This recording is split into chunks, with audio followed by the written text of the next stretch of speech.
Oh, how are you? Wow, I've been having to start this video over and over again because I had to clarify things in my brain myself first. I'm going to talk about, of course, Babylon the Great today in connection with the beast. The reason why I want to talk about that is because a couple of videos ago I recommended this guy, Steve Wohlberg. And he did an interview with Stu Peters.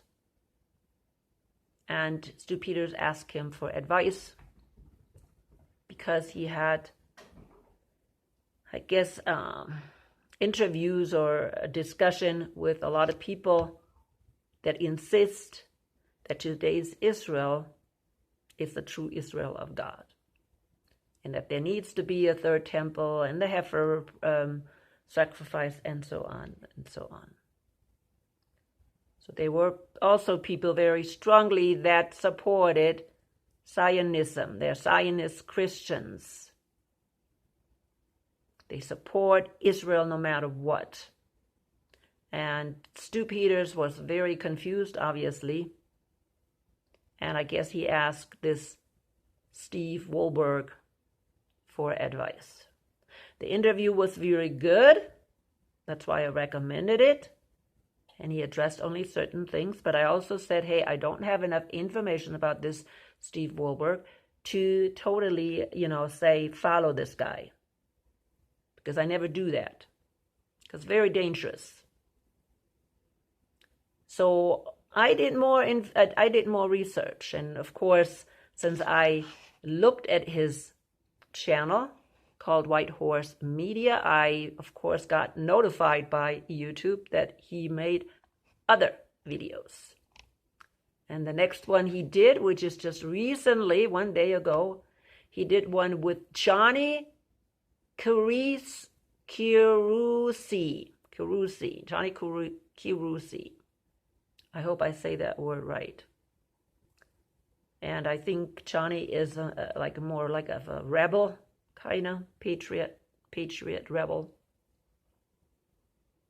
But they made this interview, and again, I was really impressed how much this Johnny even knew about dispensationalism and the Jesuits. Excellent information, which is good. That's good. And he, of course, I saw that he interviews Steve Wohlberg a lot. He's almost like a mentor to him. And so, yeah, that was kind of interesting. This Johnny was saying that he actually became a believer in the Calvary Chapel, who, of course, are all dispensationalists. And so he must have at one point realized that something is wrong with dispensationalism and left those churches. And of course, what happens? I don't know how he realized that dispensationalism is wrong, but who does he find? Seventh-day Adventist Steve Wohlberg. Now, I didn't know that at first either. While I was listening to this one video, I looked at another video again, which, what was that one called? With the,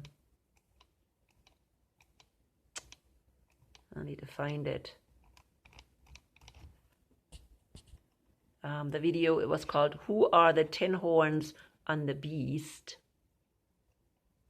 I finally realized that Stephen Wohlberg is actually a Seventh-day Adventist person, preacher. And then everything became clear, of course, when I saw that video. Because the reason why I knew there was something not right with that video is because he was saying that the beast is actually the Vatican.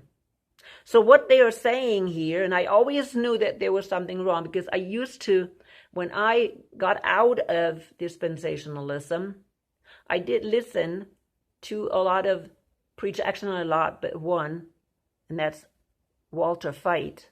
I listened to him many times until I realized there's something not right here either. And the one that was not right is, of course, the beast. The beast, Babylon the Great cannot be Babylon the Great, or the Vatican, no, the papacy cannot be Babylon the Great and the beast. It's impossible. Okay? He is saying, the beast is the Vatican. That's where the Babylon the Great is sitting on. But no, that's not true. The beast is not the Vatican. The Vatican, yes, is the place where Babylon the Great is sitting, where it's ruling. It's the kingdom of Babylon the Great. But we have to be consistent with our symbolism. If the beast, there's not just one beast. There's 4 beasts. Actually, there's 5 beasts. Daniel saw 4 beasts. All right? So there's already 4 beasts. What are they? 4 different kinds of Vaticans? And then the 5th one is another Vatican? No. That's because a beast is something different. And we see clearly in Revelation 17 that this beast sits on these kingdoms and she rules them. Okay, let's read this really clearly.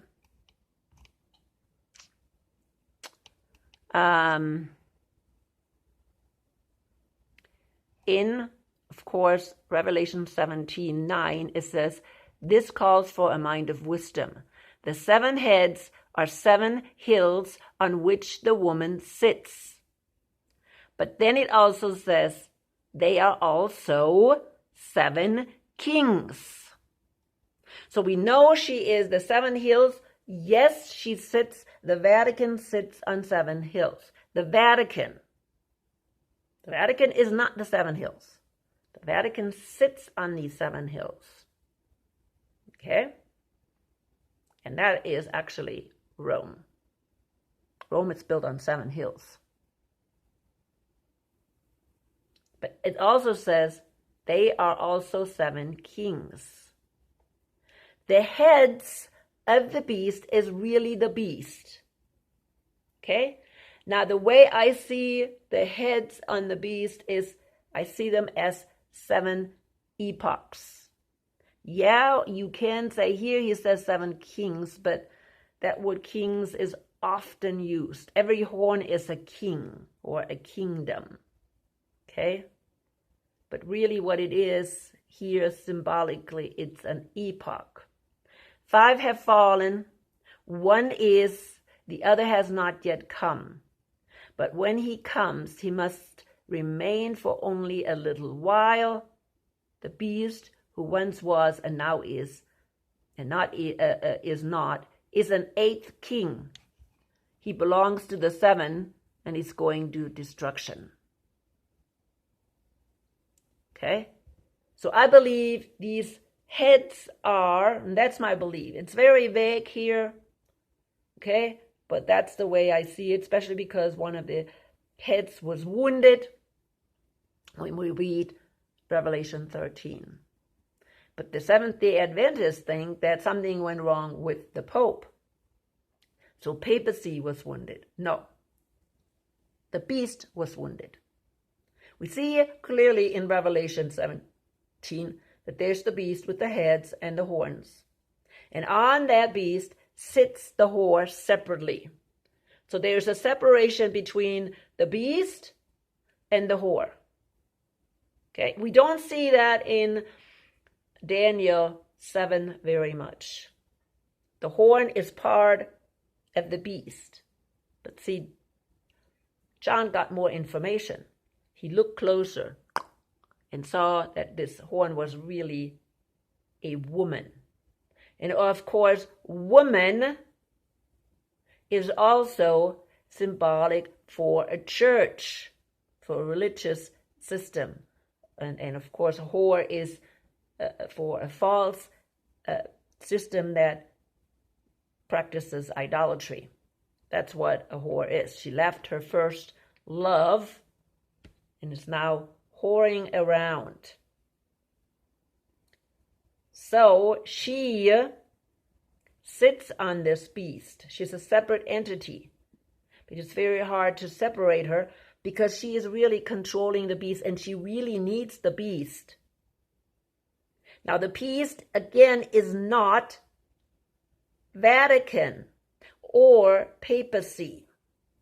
Vatican is where papacy rules from. That's the kingdom of the whore. But that kingdom, the Vatican, sits on the heads, okay, 7 hills of the beast and rules it. And we see that later on as well, that she rules it. Because we later on say that these 10 horns are 10 kings who have not yet received the kingdom, but who for 1 hour will receive authority as kings along with the beast. They have one purpose and will give their power and authority to the beast. To what? The world empire, the thought of the world empire, the Holy Roman Empire. They will wage war against the Lamb, but the Lamb will triumph over them because he is Lord of lords and Kings of kings. And with him all will be his chosen. Okay, and with him will be his called, chosen and faithful and followers. Wow, isn't that interesting? He says, they will wage war against the Lamb, but the Lamb will triumph over them because he is Lord of lords, King of kings. And with him will be his called, chosen, and faithful followers. So when he is waging war against them, who is going to be with him? The followers. What do the Seventh-day Adventists believe? That his followers, chosen and faithful, will be collected after the wrath of God, after he deals with the beast. And that's not true. He says the same thing that Zechariah 14 is saying in Zechariah 14:5, which I have talked about. Interesting. So it says, the waters you saw where the prostitutes sits of people, multitudes, nations, and languages. The beast and the 10 horns you saw will hate the prostitute. So you know it's separate. You know the beast is separate. Now, why would the beast hate herself? What, the Vatican is going to hate the prostitute? Who is hating the prostitute? The beast. Who is the beast? Those are the kings of the earth who kept been lorded over. That's why we had the Reformation.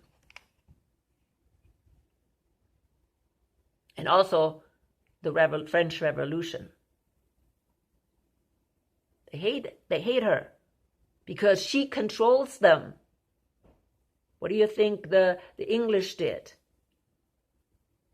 You think the king that left the Roman Catholic Church hated the Pope? So, yeah. No, you cannot have the beast and the whore being the same thing. Or the beast is the Vatican. No. The beast is the political system, the military system. And the Vatican, or the papacy, papacy, has always used this military system until today. Watch some of my videos if you don't believe it. So that kind of woke me up right there and said, wait a minute, there's something wrong with him. And then, of course, I found out, oh yeah, Seventh-day Adventist. Now, do these people know that? Like this Kirusi, does he know that?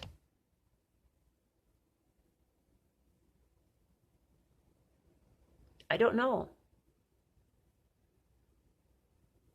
Yeah, I understand. I understand what's happening with him. He's realizing dispensationalism is wrong. So then he goes study and tries to find out, now, what is really the truth? So, so he comes across, of course, Seventh-day Adventists, and they preach, dispensationalism is wrong. But they lead you again astray, because what else are they going to add? Even though they're saying dispensationalism is wrong, they're also teaching and saying, oh, the rapture must be wrong if dispensationalism is wrong. Strange. But yeah, that's the way it is. And that is not true. The rapture is in the Bible.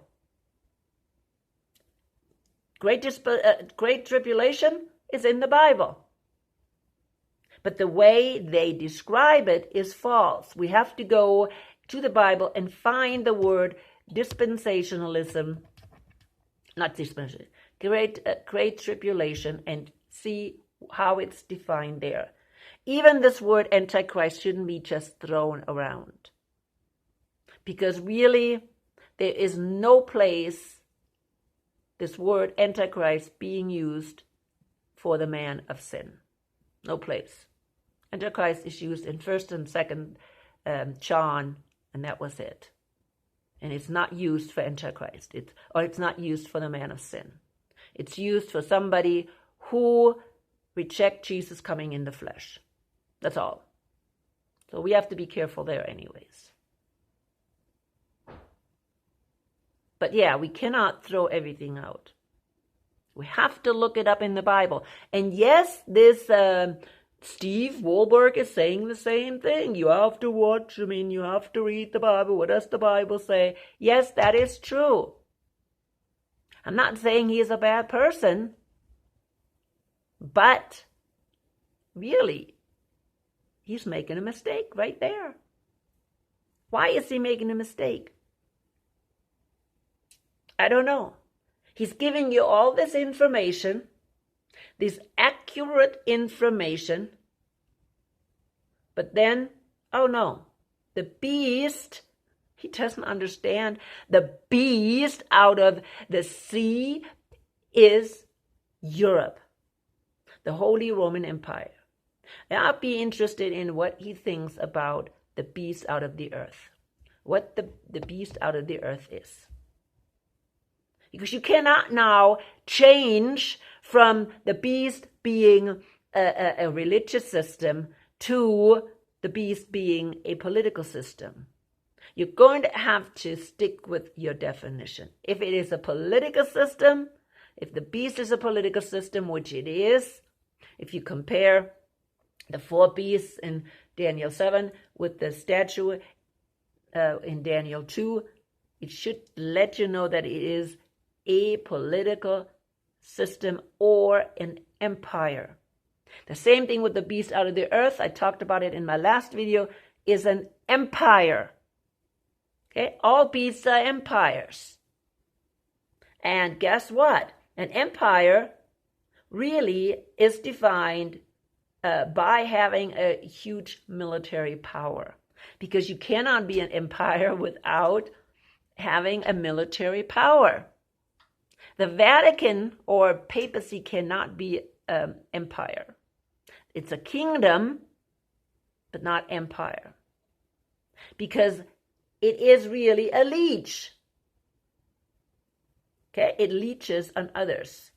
It uses the world empires for military power and to expand in the world, to take over the world.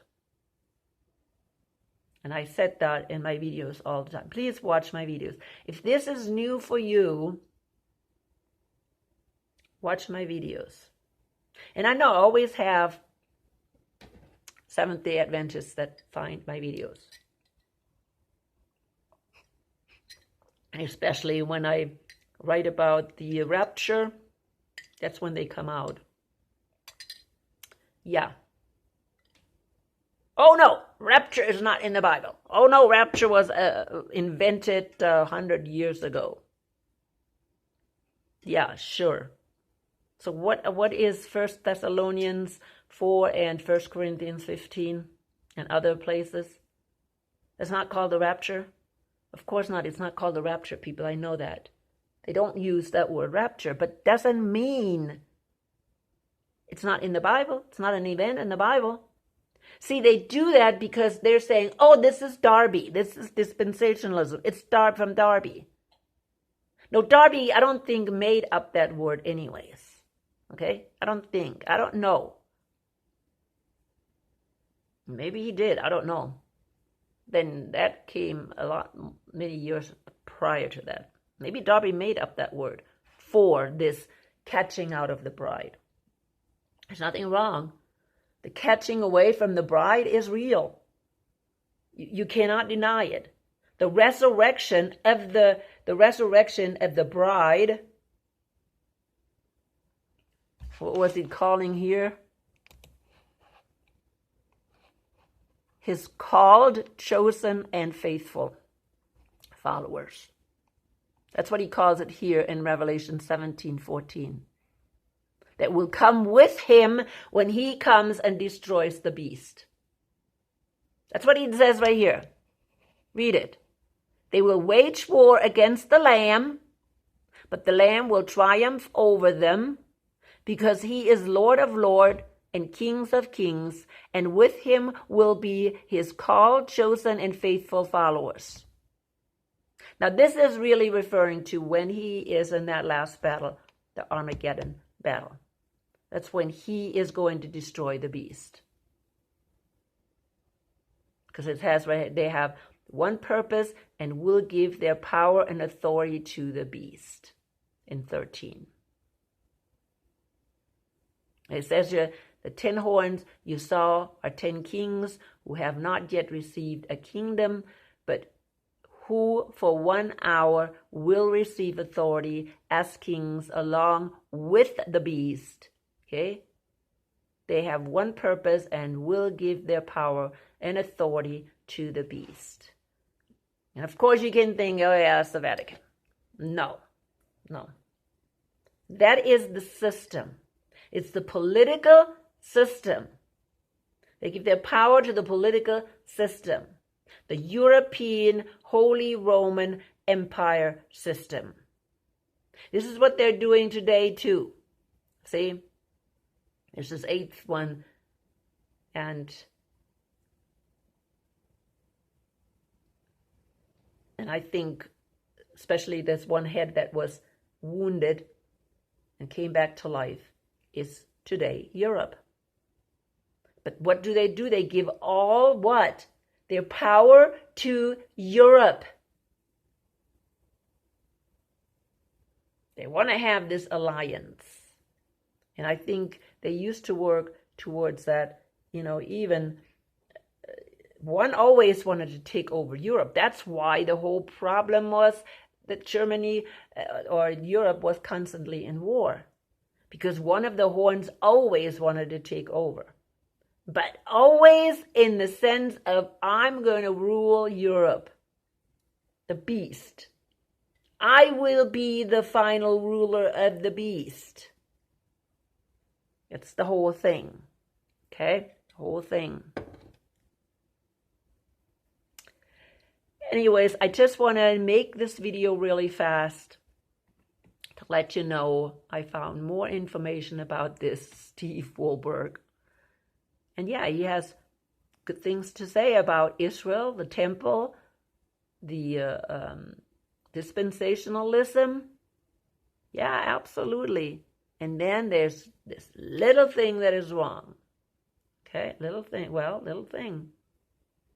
And it's not really little, but it's big. Because we have to understand who this beast is. Because this beast is the political system that will drag us down. Of course, the beast out of the earth, which is again an empire, will be the one that will give us the mark of the beast. See, what do the Seventh-day Adventists say? What the mark of the beast is? They will say it's the Sunday law. The Sunday law. Okay? In other words, the Vatican or papacy will make everybody to keep the Sunday. And that is the mark of the beast. That's what they say. But that's not true. Why? Because they think the beast has something to do with papacy. But it doesn't. Now, the beast out of the sea and the beast out of the earth are different. They are different. It's not the same thing. They're both empires, yes. But we have the empire, European empire, and we have the American empire today. Anyways, watch some of my videos. Go under my playlist, Beast, Antichrist, and Beast. I think you'll get a lot of videos there if you're new to my channel. People, let the Holy Spirit guide you always. And always check things out. Check things out.